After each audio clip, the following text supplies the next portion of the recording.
হঠাৎ একদিন আমার ফোনে একটা মেসেজ আসলো। মেসেঞ্জারে ঢুকে দেখলাম মেসেজ দিয়েছে বন্ধুর ছোট বোন। কথা বলার এক পর্যায়ে বলল, ভাইয়া আপনি কি রিলেশন করেন? আমি বললাম, হঠাৎ এই কথা জিজ্ঞেস করলে? তখনও বলল, আমার এক বান্ধবী আছে, আপনাকে খুব পছন্দ করে। আমি জিজ্ঞেস করলাম কে সে? বলল, আপনি হয়তো চিনবেন। পরে আমার কাছ থেকে আমার ইমো নাম্বারটা নিল। 20 মার্চ একটা আইডি থেকে মেসেজ আসলো। আইডিটার নাম নীলপরি। জিজ্ঞেস করলাম কে আপনি? বলল, আমি মেঘলা। পরে জিজ্ঞেস করলাম কোন মেঘলা? ও বলল যে আপনি কি কাউকে আপনার নাম্বার দিয়েছিলেন? তখন আমি বুঝতে পারলাম যে এটা ওই মেয়েটাই।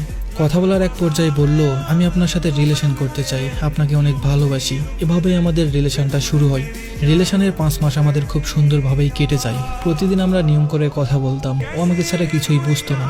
একদিন হঠাৎ ও আমায় রাতে ফোন দিয়ে কান্না করতে থাকে। জিজ্ঞেস করলাম কি হয়েছে? ও বলল, ওর পরিবার নাকি ওকে বিয়ে দেওয়ার জন্য ছেলে দেখতেছে। এই কথাটা শুনে আমার বুকটা কেঁপে ওঠে। আমি কি করব কিছুই বুঝতে পারছিলাম না। ও বলল ওকে নিয়ে পালিয়ে যেতে। রাত অনেক হয়েছিল। আমি ওকে বুঝিয়ে ঘুমাতে বলি, কিন্তু আমার চোখে কোনো ঘুম আসছিল না। কি করব কিছুই বুঝতে পারছিলাম না। আমি ফ্যামিলির বড় সন্তান, আমার একটা দায়িত্ব আছে। আমার ছোট ভাই বোন আছে। আমার উপর আমার মা বাবার অনেক আশা ভরসা আছে। আমি না পারছি ওকে নিয়ে পালিয়ে যেতে, আর না পারছি ওকে হারিয়ে ফেলতে। তো পরের দিন সকাল 10টায় ফোন দিয়ে কান্না করতে করতে একটা কথাই বলে, আমি তোমাকে ছাড়া বাঁচবো না, আমাকে নিয়ে যাও, চলো আমরা পালিয়ে যাই। আমি শুধু তাকে আশা দিয়ে রাখছিলাম যে যাব, কিন্তু আমি তো ফ্যামিলির জন্য পারছিলাম না। 3 দিন পর ওর বড় আপু ফোন দিয়ে বলল যে তুমি কি মেঘলাকে সত্যিই ভালোবাসো? আমি বললাম হ্যাঁ, সত্যিই ভালোবাসি। পরে ওর বড় আপু বলল, তো বিয়ে করো না কেন? পালিয়ে নিয়ে গিয়ে বিয়ে করো। আমি বললাম আমি সেটা পারছি না, আমার 2 বছর সময় লাগবে। ওর বোন বলল, আমি চাই তোমরা ভালো থেকো, আমার বোনের কান্না আমি দেখতে পারতেছি না। তুমি শুধু এখন কোর্ট ম্যারেজ করে রাখো, কাউকে জানানোর দরকার নেই। যখন তোমার সময় হবে তখন তুমি জানিয়ে দিও।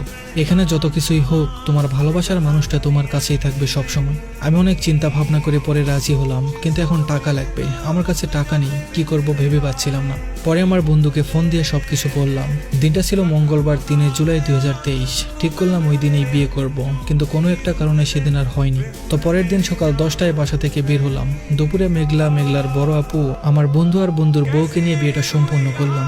আমার বন্ধুকে কাগজপত্র দিয়ে বললাম, বন্ধু কাগজটা সাবধানে রাখিস। বিয়ের 2 দিন পর মেঘলার নানি মারা যায়, ও সেখানে চলে যায়। তার 1 সপ্তাহ পর শুনলাম ওর আম্মু নাকি আমাদের বিয়ের বিষয়টা জেনে গেছে। তো তারপর ওর আম্মু আমাকে বাসায় ডাকলো।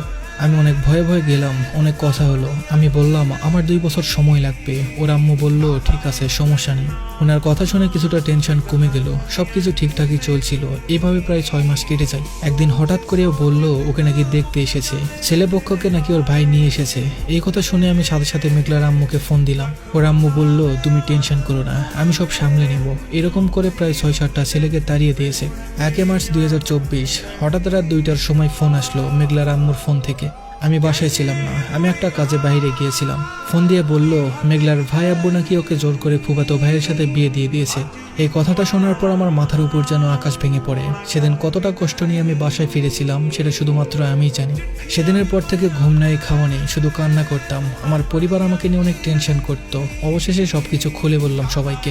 আমার কান্না দেখে আমার পরিবারের প্রত্যেকটা মানুষ কান্না করেছে। আমার মা বাবা শুধু একটাই কথা বলতো, তুই কিছু করিস না বাবা, আমরা ছেলে হারালে কখনোই কিন্তু ছেলে পাবো না। মেঘলার সাথে যোগাযোগ করার অনেক চেষ্টা করেছি, কিন্তু পারিনি। ওর বিয়ের 3 দিন হয়ে গেল, ওর সাথে কোনো যোগাযোগ নেই আমার। হঠাৎ 5 দিন পর মেঘলা আমারে মেসেজ দিয়ে কান্না করতে করতে বলে সবাই নাকি ওকে জোর করে বিয়ে দিয়ে দিছে।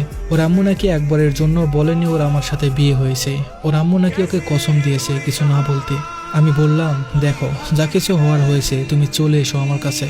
মেঘলা আমাকে আশা দিল যে ও চলে আসবে আমার কাছে। কোনো রকম দিন কাটাতে থাকলাম ওকে পাওয়ার আশায়। একদিন শুনলাম মেঘলার জামাই নাকি সবকিছু জানতে পেরেছে, ওর আগে একটা বিয়ে হয়েছে, তাই মেঘলাকে মেঘলার বাসায় রেখে গেছে। মেঘলার ভাই আব্বু মেঘলাকে আর ওর আম্মুকে নাকি অনেক মেরেছে। এগুলো নিয়ে অনেক ঝামেলা হয়েছিল। পরে ওরা এলাকার কমিশনারের কাছে বিচার দিয়েছে যে আমি নাকি মেঘলার বিয়ে হয়ে গেছে, তারপরেও তাকে ডিস্টার্ব করি ফোন দিয়ে। পরে আমার আব্বু আম্মু কাকাকে নিয়ে গেলাম অফিসে। পরে আমাদের বিয়ের কাগজটা দিলাম কমিশনারের হাতে। কাগজটা দেখে মেঘলার পরিবারকে বলল মেঘলার তো ওর সাথে অনেক আগেই বিয়ে হয়ে গেছে, আপনারা কিভাবে ওর সাথে ঝামেলা না ভেঙে আরেক জায়গায় বিয়ে দিয়েছেন? এখনো যদি মামলা করে আপনারা কি করবেন? মামলা আমি করতে চেয়েছিলাম, কিন্তু আব্বুর জন্য করতে পারিনি। পরে আমার ফ্যামিলি ডিসিশন নিল যে আমায় বিয়ে করাবে। অনেকগুলো মেয়েও দেখিয়েছিল, মেঘলার থেকে অনেক ভালো ছিল তারা, কিন্তু আমার একটাই কথা, আমি বিয়ে করব না। মেঘলাকে হারিয়ে অনেক দিন হয়ে গেল। কিছুদিন আগে শুনলাম ওর নাকি একটা মেয়ে হয়েছে।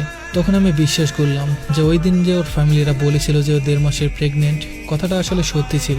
ওর মন একবার চাইছিল আমার কাছে চলে আসতে, আরেকবার চাইছিল না, আসবে না।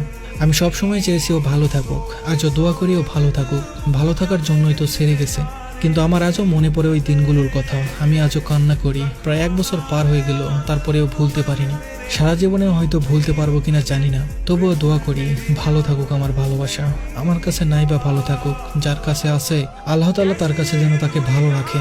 আর কোনোদিন যদি তার সাথে দেখা হয় তাহলে জিজ্ঞেস করব কেন বেইমানি করেছে, কেন ছেড়ে গেছে, কেন বলে না যে তার সাথে আমার আগে বিয়ে হয়েছে। আর কিছুই বলতে চাই না, শুধু এতটুকুই বলতে চাই আমাকে এভাবে না ঠকালেও পারতে।